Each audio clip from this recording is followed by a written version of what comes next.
Presidente, eu já começo perguntando uma grande curiosidade da torcida do Grêmio, que é como é que foi a negociação da permanência do Renato. O Renato fez jogo duro, presidente. Como é que foi isso?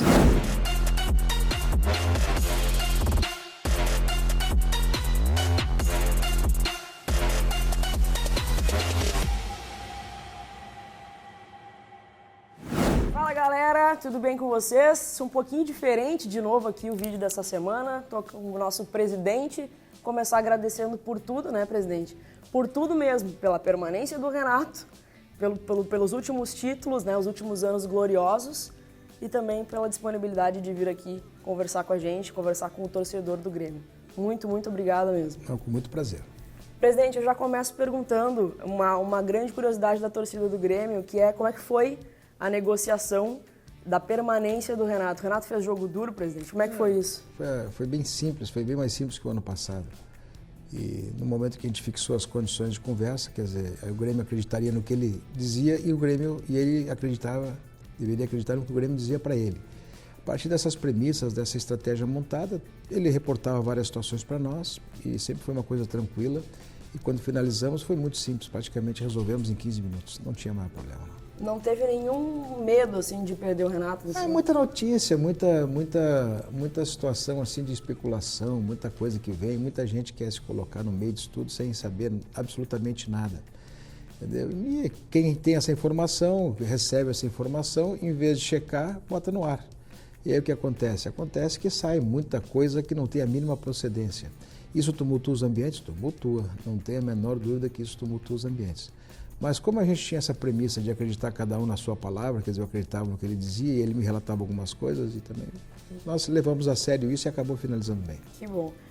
O Renato falou bastante sobre a permanência, que um dos grandes motivos da permanência dele aqui é o senhor. Como é que o senhor vê isso, assim, essa relação que você tem com o Renato? Relação de confiança absoluta, quer dizer, ele é um sujeito que se entregou ao clube, se entregou ao trabalho dele, se entregou aos campeonatos, deseja vencer sempre, que sempre tem uma relação de vitória no clube e se coloca nos processos como uma pessoa que se preocupa com tudo e a gente não desautoriza isso, ao contrário, a gente apoia na medida em que vê que essas soluções são importantes.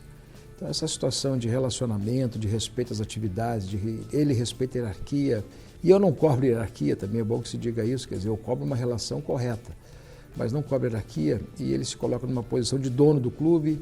E o bom empregado é aquele que realmente resolve as suas situações a partir de ser dono dos seus processos, de ser dono das suas atitudes, de ser dono. Acho que tudo isso ajuda muito a construção de uma situação positiva. Então, se ele confia na gente, porque eu confio nele, isso realmente é um fator que facilita muito as atividades. O senhor acompanhou o Renato como jogador, né? Nosso maior ídolo hoje. E eu imaginava que ele pudesse se tornar um treinador tão bem sucedido como era o Renato antigamente, daquele jeito, né, de ser sempre alegre, sempre... Ninguém apostava que ele talvez seria um dos maiores técnicos do Brasil. Mas o senhor via esse perfil nele? Olha, eu acompanhei ele na outra vez que ele veio para cá, em 2013, ele estava aí com o COF. E várias vezes acompanhei, várias vezes chefei delegações, andava com as delegações. E via nele uma perspectiva. Ele voltou agora muito melhor, muito mais lúcido, muito mais comunicativo, muito mais focado, muito mais abrangente naqueles posicionamentos táticos, na preparação do elenco e sempre privilegiando essa relação de fidelidade com o grupo, de correção, de lealdade.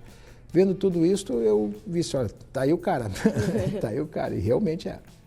Presidente, ele também falou bastante sobre reforçar o elenco para o ano que vem, né? Imagino que vocês já estejam trabalhando bastante nisso. Quantas contratações o senhor acha que o Grêmio chega bem em 2019? Nós estávamos aqui, demorou um pouquinho contigo, porque a gente estava conversando sobre isso. Então, nós vamos ter jogadores de defesa comprado, vamos ter jogadores de volância, de meio, de ataque. Nós vamos ter, vamos dizer assim, nós vamos procurar ter um nível de competição maior do que tivemos esse ano. Principalmente não o nível de competição do primeiro, mas do segundo semestre. E a gente trabalha muito essa ideia de organizar um elenco capaz de competir em tudo. Então eu estou muito, todos nós aqui no Grêmio, departamento de futebol, comissão técnica, direção do clube, está muito focado nessa ideia de qualificar muito o elenco de modo que a gente possa disputar com possibilidade concreta de pelo menos ganhar 1 ou 2 campeonatos no ano que vem. Olha. Presidente, o que tem de verdade em relação a Thiago Neves? Não, na verdade houve uma consulta e essa consulta por hora está por aí. Não tem nada mais além disso, não tem nada mais que se montou, não tem nada mais que se criou. É uma coisa que ficou basicamente nesse nível e nós não avançamos em nada porque está muito longe ainda de conseguir conjugar as situações. Tem um empresário do jogador trabalha, o Cruzeiro tem essa consulta conosco, da nossa, nós estamos aguardando respostas. Por hora a gente sabe que não vai, a única coisa que a torcida pode ficar tranquila, nós queremos o jogador, se for possível trazê-lo, mas não é sangria desatada, não é loucurada, não vai ter absolutamente nada que fuja da normalidade, o Grêmio não vai se comprometer demais com situações assim que façam uma aquisição fora do normal.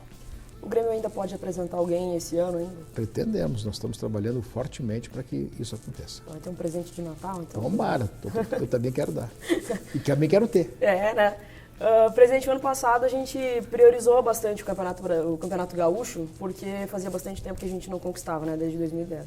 Como é que o Grêmio vai encarar o Gauchão, tendo em vista que o senhor também falou bastante do Gauchão ano passado, que era uma prioridade para o Grêmio. Como é que a gente vai encarar esse ano? Quase da mesma forma do ano passado. A gente vai iniciar com a transição, vai iniciar com o time sub-23, vamos jogar as primeiras fases. Esse time sub-23 já está treinando para exatamente chegar no nível dos times do interior, que se preparam com bastante antecedência, pelo menos ao Grêmio.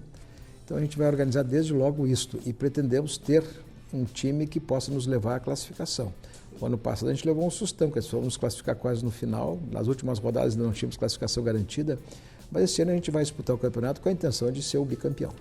Pensando em brasileiro, esses reforços, o Palmeiras é um exemplo para o Grêmio em relação a isso? O Palmeiras é uma ilha. Na verdade, o Palmeiras tem patrocinadores importantes, apoiadores importantes, cria uma distorção pelo poderio financeiro desses apoiadores. Não é o caso do Grêmio. O Grêmio tem, na verdade, uma situação de equilíbrio, uma situação boa administrativa e financeira, mas muito mais por gestão. E lá também tem essa questão de gestão com mais facilidades, porque tem esses apoiadores mais abastados, né? O Grêmio tem uma situação de... Então, na verdade, ali é uma ilha e já tivemos essas experiências. O Grêmio teve a sua ISL da vida, o Palmeiras teve a sua Parmalat, os outros tiveram isso, tiveram aquilo. Então, essas coisas assim, elas são boas enquanto duram, mas quando deixam de durar, elas às vezes são complicadas. Eu prefiro a estabilidade orgânica sustentada, que essa me parece a mais razoável, que é a que nós estamos buscando. Presidente, como é que o senhor vê o futebol feminino no Grêmio? Agora teve o título do Campeonato Gaúcho, eu falei com a Carlinha essa semana, a goleira. Como é que o senhor vê a medida da Conmebol também de obrigatoriedade do futebol feminino e o crescimento do futebol feminino dentro do clube?